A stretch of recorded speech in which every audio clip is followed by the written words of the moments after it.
Just had a discussion about the value of audit, and a large part of that discussion focused on the role of the audit committee and in particular the audit committee chair. How has that role changed over the last 2 years? It's certainly evolved a lot. There's a lot more responsibility. There's a lot more clarity, I think, around the role. When you look at the role, you've got to look at the relationship between the audit partner, the audit committee chair, and the finance director. And I think in the past, the finance director and the audit partner are a lot closer, and often the audit committee chair was a bit further away. If you imagine them 3 points on a triangle, in an ideal world, it's an equilateral triangle. And so there's a very good relationship, equally good relationship between all of those three players. And if you get that right, then I think you're in a good place. And on your 4 committees, where are you on the triangle? Have you got 4 equilaterals? You never quite get it perfect, and you have to work hard at it because it's down to relationships, and there's a lot of trust involved.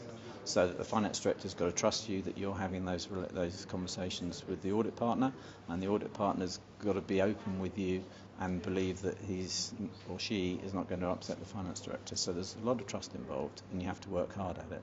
But yes, I mean, I'm a lot closer than, I've been a finance director or chair of audit committee for 15 years. And you go back at the beginning of my tenure as a finance director and audit partner are much closer than the audit committee chair.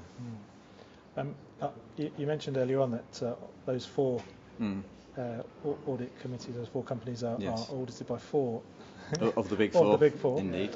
I'm not going to ask you to name the best one, clearly, but we hear a lot about the fact that there's not much to distinguish between the big 4. Is that your experience, or are they quite different? No, I think that's true. I think, and again, maybe it's my age, but you hark back to 20 years ago, and I think there was more competition then, but there was also, I think, more differentiation. I think they have got a bit samey. I'm hoping that all the tendering discussions that are going on at the moment will start to stimulate some differences. That will be a good thing.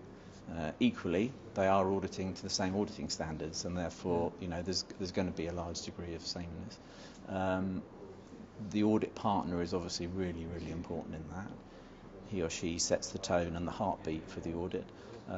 But equally, it's a big team they're managing, and I think that leads us into an audit quality point of view of how do you assess audit quality, and that's a difficult one to judge. We're still not quite there on getting the absolute definitive idea of what quality is. Correct. And I think there's a lot of challenge for audit committee chairs at the moment to say, how do you assess audit quality? And I think over the next 12-18 months there'll be a lot more best practice and things will emerge, and I think that will help, and that will help stimulate some change in the profession as well.